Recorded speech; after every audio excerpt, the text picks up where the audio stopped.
आज हम लोग क्लास 11 का राजनीति विज्ञान का पहला अध्याय राजनीतिक सिद्धांत एक परिचय का स्मरणीय तथ्य और बहुविकल्पीय प्रश्न दोनों देखेंगे। चैप्टर आप लोग पहले पढ़ चुके हैं, लेकिन कुछ उसको रिकॉल कराना जरूरी होता है, इसलिए हम स्मरणीय तथ्य के बारे में पहले पढ़ेंगे। ये आप लोग पढ़ रहे हैं झारखंड बोर्ड के द्वारा जारी किए गए क्वेश्चन बैंक से। हालांकि सबसे ज़्यादा महत्वपूर्ण एनसीईआरटी का ओरिजिनल किताब पढ़ना होता है, क्योंकि उसमें सारी चीज़ें दी गई होती है। हालांकि इसमें भी सारा चीज़ मिल जा रहा है, तो एक बार इसको रिकॉल कर लेते हैं। राजनीति कितने शब्दों से मिलकर बना होता है? तो राजनीति दो शब्दों से मिलकर के बना है, और दो शब्दों का समूह है। एक है राज, दूसरा है नीति। तो राजनीति का अर्थ है समय और स्थान पर कार्य करना, अर्थात नीति विशेष के द्वारा शासन करना या विशेष उद्देश्य को प्राप्त करना। इसी को ही हम लोग क्या बोलते हैं? राजनीति बोलते हैं।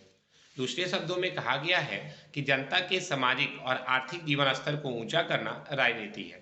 जनता के सामाजिक और आर्थिक जीवन स्तर को जिस प्रकार हम ऊंचा करते हैं, इसे ही राजनीति कहा जाता है। सरल शब्दों में कहें तो राजनीति शासन करने की कला और सरकार के क्रियाकलाप को ठीक से सीखना है। राजनीतिक सिद्धांत का मुख्य विषय राज्य और सरकार है। राज्य और सरकार को लेकर के ही राजनीतिक सिद्धांत चलता है। यह स्वतंत्रता, समानता, न्याय और लोकतंत्र को स्पष्ट करता है। राजनीतिक सिद्धांत में हमें जीवन के विभिन्न सिद्धांतों का भी अध्ययन करते हैं, जैसे जीवन, सरकार और संविधान, सामाजिक स्वतंत्रता, न्याय, लोकतंत्र, धर्मनिरपेक्ष आदि। तो काफी सारी बातों की चर्चा की जाती है। अगला है आपका राजनीतिक सिद्धांतों को व्यवहार में भी लाना चाहिए। और राजनीति का स्वरूप क्या होता है? समय समय के साथ बदलता रहता है। जैसे आजादी और असमानता जैसे राजनीतिक सिद्धांतों को व्यवहार में लाना बहुत मुश्किल है। ठीक है, अगर हम बोले प्योर हर कोई समान हो सकता है क्या? बहुत सारे लोग इस बात को लेकर के हमेशा आवाज उठाते हैं कि अगर हम लोग जनरल कास्ट से हैं और हम लोग गरीब हैं, तो हम लोग को भी कुछ विशेष छूट मिलना चाहिए, जैसे SC ST को मिलता है। और क्योंकि कुछ SC ST ऐसे भी हैं जो सरकारी जॉब में कर रहे हैं। जैसे अब टीना डाबी की बात करें तो टीना डाबी आपका क्या है, एक ऐसी महिला है जो कि IAS क्वालिफाइड है, लेकिन वे छोटी जाति से बिलोंग करती है। तो क्या उनके बच्चों को छूट मिलना चाहिए? कॉमनली तो नहीं मिलना चाहिए, लेकिन उसके बावजूद उनको छूट मिल रहा है, तो इसलिए इनको व्यवहार में लाना काफी मुश्किल हो जाता है। अब आता है राजनीति से संबंधित सिद्धांत क्यों पढ़ने चाहिए। तो भविष्य में आने वाली चुनौतियों के समय में एक निर्णय लेने वाला नागरिक बनने के लिए, राजनीतिक रूप से स्वतंत्रता, जागृति के लिए, एक अधिकार दस्तावेज एवं प्रमाणित नागरिक बनने के लिए। अगला है आपका समाज से पूर्वाग्रहों को समाप्त करने और एकता को जोड़ने के लिए। वाद विवाद, तर्क वितर्क, लाभ हानि का सौदा करने के बाद सही निर्णय लेने की कला सीखने के लिए हमें राजनीतिक सिद्धांत पढ़ना चाहिए। अब देखो वाद विवाद भी बहुत सारा होता है, जैसे डिबेट्स आप लोग पढ़े थे, वो कॉन्स्टिट्यूएंट असेंबली डिबेट्स के नाम से 12 मोटे मोटे खंडों में भारतीय संविधान के बारे में पूरा प्रकाशित किया गया था।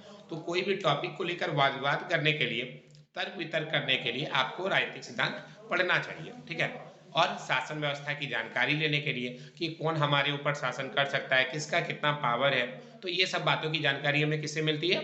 इसी किताब से मिलती है। तो इसलिए ये किताब पढ़ना महत्वपूर्ण हो जाता है। लोकतंत्र की उपयोगिता का ज्ञान हमें हो जाएगा।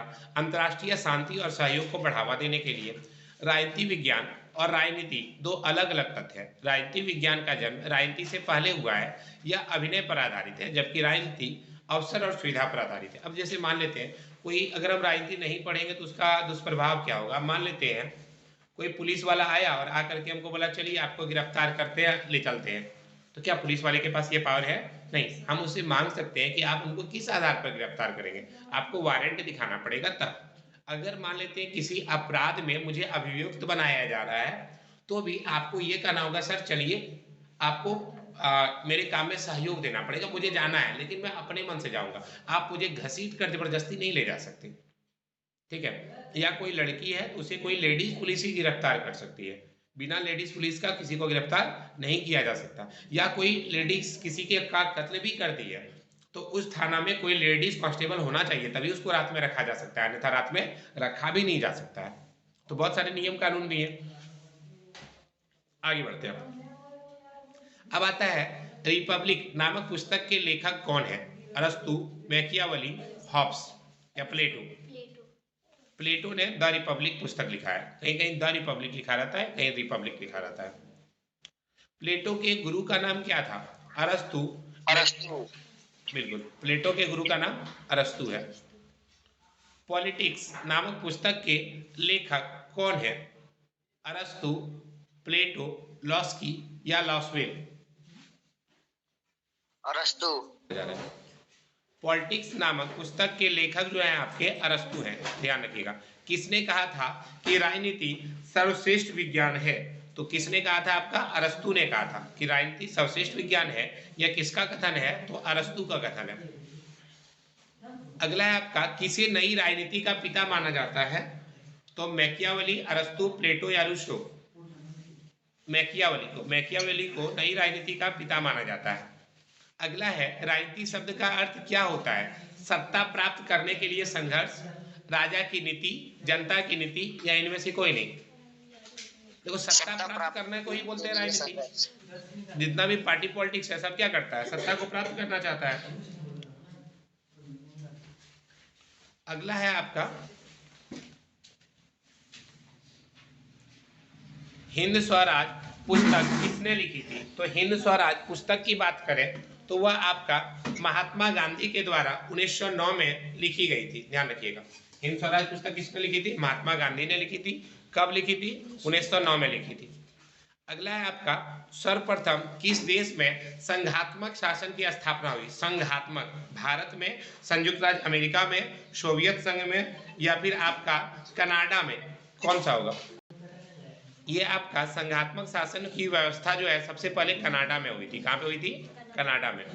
अरस्तु ने मनुष्य को स्वभाव से कैसा प्राणी बताया था? नश्वर, राजनीतिक, धार्मिक या सामाजिक? नहीं, मनुष्य को स्वभाव से ही यह सामाजिक प्राणी बताते हैं। अरस्तु अगर बोले ना तो अरस्तु ने कहा था मनुष्य क्या है? स्वभाव से सामाजिक प्राणी है। वह समाज में ही रहता है और समाज में ही उसका विकास हो सकता है। नहीं, उसको सामाजिक कर दीजिए, आंसर इसका सामाजिक ही होगा 100%। क्योंकि अरस्तु ने क्या कहा था कि अगर किसी मनुष्य को समाज से निकाल करके किसी जंगल में रख दिया जाए तो उसके बोली का विकास नहीं हो पाएगा, वह भी जानवर के जैसा ही बिहेव करेगा, सामाजिक होगा। अगला है आपका, निम्न में से किसने राजनीति को शक्ति का विज्ञान कहा है? तो राजनीति को शक्ति का विज्ञान कैटलिन ने कहा था। राजनीति को शक्ति का विज्ञान किसने कहा है? कैटलिन ने। अगला प्रश्न है आपका, आधुनिक काल में सर्वप्रथम यह किसने सिद्ध किया कि स्वतंत्रता मानव मात्र का मौलिक अधिकार है? स्वतंत्रता क्या है? मानव मात्र का मौलिक अधिकार है। रूसो का, अरस्तु का, गांधी का या जवाहरलाल नेहरू का? तो ये कथन आपका रूसो के द्वारा दिया गया था कि स्वतंत्रता मानव मात्र का मौलिक अधिकार है। वही बात करते थे कि भैया प्राकृतिक स्वतंत्रता हो, नकारात्मक स्वतंत्रता हो, एकदम खुली छूट दे दिया जाए, जो मन में आएगा वो करेंगे हम, अन्य तो हम कानेंगे बैठ करके, रूसा आ जाएंगे। इसलिए इसका बाबूजी इसका नाम ही रख दिया रूसो।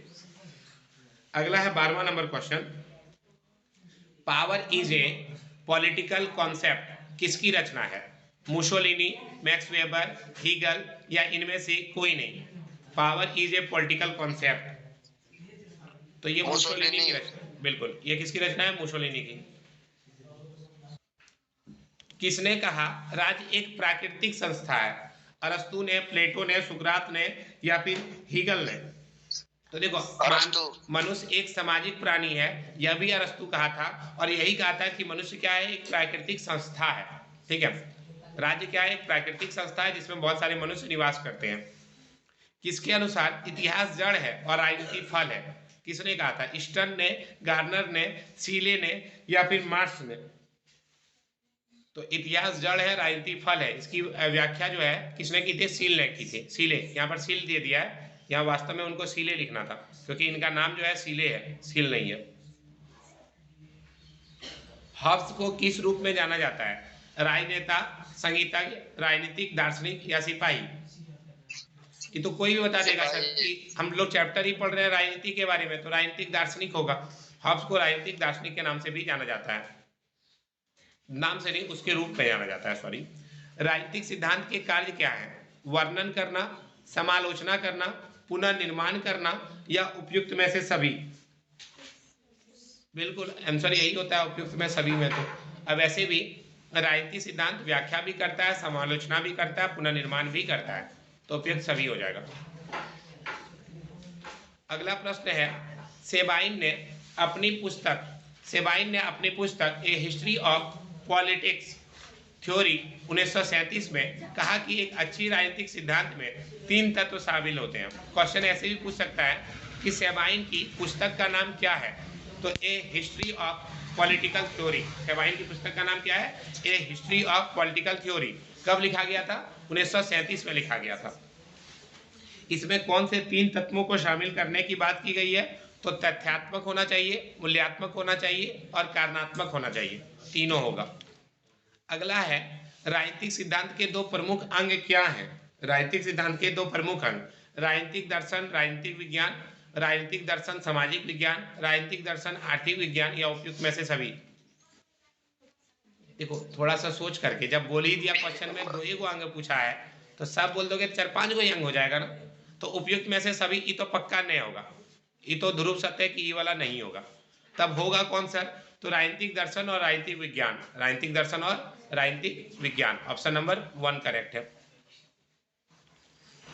अगला है आपका राजनीतिक विज्ञान के जनक कौन है? तो राजनीतिक विज्ञान के जनक किसको माना जाता है? तो अरस्तु को माना जाता है, ध्यान रखिएगा। अगला है जिस प्रकार से संपत्ति शास्त्र में संपत्ति का, जीव शास्त्र में जीव का, विधि शास्त्र में विधि का अध्ययन किया जाता है, उसी प्रकार से राजनीतिक शास्त्र में सरकार का अध्ययन किया जाता है। यह कथन किसका है? तो यह कथन आपका सीले का है। सीले ने कहा था कि राजनीतिक शास्त्र में किसका अध्ययन किया जाता है? सरकार का अध्ययन किया जाता है। चलिए अब अति लघु उत्तरीय पे थोड़ा सा चल जाते हैं। राजनीति का अर्थ क्या है? तो राजनीति शब्द की उत्पत्ति ग्रीक शब्द पॉलिस से हुई है, जिसका अर्थ क्या होता है? नगर या राज्य, जिसका अर्थ होता है नगर या राज्य। अगला क्वेश्चन है आपका राजनीतिक सिद्धांत क्या है? तो राजनीतिक सिद्धांत उन विचारों और नीतियों के व्यवस्थित रूप को प्रदर्शित करता है जिससे हमारे सामाजिक जीवन, सरकार और संविधान ने आकार ग्रहण किया। मतलब हमारा विचार और नीति की बात कौन करता है? राजनीतिक सिद्धांत करता है। गांधी जी की पुस्तक का नाम क्या था? अभी जस्ट बताया, हिंद स्वराज। इसमें किस विषय पर प्रकाश डाला गया है? तो स्वराज के बारे में, कि किस प्रकार भारत स्वतंत्र हो सकता है, यहाँ अपना राज कायम हो सकता है। राजनीति विज्ञान और राजनीति में कोई एक अंतर बताएं। तो राजनीति विज्ञान आदर्श पे चलता है, उसका कोई निश्चित आदर्श है। विज्ञान है तो आदर्श होगा, लेकिन राजनीति स्वार्थ और अवसरवादिता पर है। जन्य पूरी तने पूरी, राजनीति में ही होता है। अगर आपको लग रहा है बीजेपी में हमको फायदा है, बीजेपी में घुस जाओ। लग रहा है कांग्रेस में फायदा है, तो कांग्रेस में घुस जाओ। राजनीतिक सिद्धांत के किन्हीं 2 क्षेत्रों को लिखें। राज्य और सरकार का अध्ययन, दूसरा है आपका शक्ति और राजनीतिक विचारधाराओं का अध्ययन। 4 गो राजनीतिक विद्वान का नाम। तो पहला आपका अरस्तु, उसके बाद Plato, Rousseau, Kautilya, Karl Marx, doctor Ambedkar, बहुत सारा नाम है, कोई भी 4 को आप डाल दीजिएगा। अंग्रेजी में इंटरनेट का उपयोग करने वाले व्यक्ति को क्या कहा जाता है? तो नेटिजन कहा जाता है। हम इंटरनेट का उपयोग कर रहे हैं ना अभी, तो नेटिजन हमको कहा जाएगा। मनुष्य किन मामलों में अन्य प्राणियों से अद्वितीय होता है? तो मनुष्य के पास अपना भाषा और विवेक है। भाषा की मदद से हम क्या करते हैं? बात कर पाते हैं, अपना विवेक है। हम एगो आदमी को काटते कहीं देखेंगे क्या वहां खड़ा रहेंगे? नहीं। लेकिन तुम देखना एगो मुर्गा को जहाँ काटा जाता है, दूसरा मुर्गा वहां खड़ा होकर डांस करता है। पठा का भी वही कहानी है। अगर उसको इंसान जैसा बुद्धि होता तो बाप रे कितना दूर भागता ना, कि कोई ठिकाना नहीं है। तुमको अगर काटते देख लोगे एक आदमी को, तुम भाग जाओगे 10 किलोमीटर 15 किलोमीटर दूर, कब पगड़ी हमरों ने काटी दी है। तो मनुष्य के पास विवेक होता है। राजनीति विज्ञान के प्रकृति के बारे में कोई 2 विचार लिखे। तो बिलोबी का विचार है राजनीति विज्ञान का बनना ना तो संभव है ना ही वांछनीय है। ठीक है। इसके विपरीत अनेक विद्वानों का विचार यह भी है कि राजनीति विज्ञान भी अन्य सामाजिक विज्ञान की भांति क्या होता है? यह भी एक विज्ञान ही है। अगला क्वेश्चन है आपका सत्ता क्या है? तो सत्ता वह विशेषता है जिससे उसका धारक अन्य लोगों को लाभान्वित, उत्पीड़ित या दंडित करके उनसे वही काम करा सकता है जो अन्यथा नहीं हो सकता। जैसे मान लेते हैं हमको मुख्यमंत्री का पद दे दे, और बाद हमारा जो मन करेगा वो कर सकते हैं। एक चाहेंगे गोली मार देंगे तो मार देंगे, कोई किचकिची नहीं है। बहुत मैन पावर पे आप चले गए। हालांकि ऐसा नहीं है, सत्ता पे भी डिपेंडेंट होता है, आपके ऊपर भी कुछ रूल्स लागू होते हैं। लेकिन फिर भी सत्ता मिल जाने के बाद लोग थोड़ा क्या होता है, ज्यादा पावरफुल बन जाता है, ये आप सभी जानते हैं। इसके बाद देखिए आपका कुछ ऑब्जेक्टिव क्वेश्चन बड़े बड़े हैं, तो ये आपका नहीं आने वाला एग्जाम में, तो इसको नहीं पढ़ेंगे। बाकी आपका कंप्लीट हो गया। Thank you so much. आप पढ़ रहे थे आशीष सर के साथ, और अगर कुछ डाउट हो तो आप मेरे नंबर पे कॉल करके पूछ भी सकते हैं। Thank you, bye bye.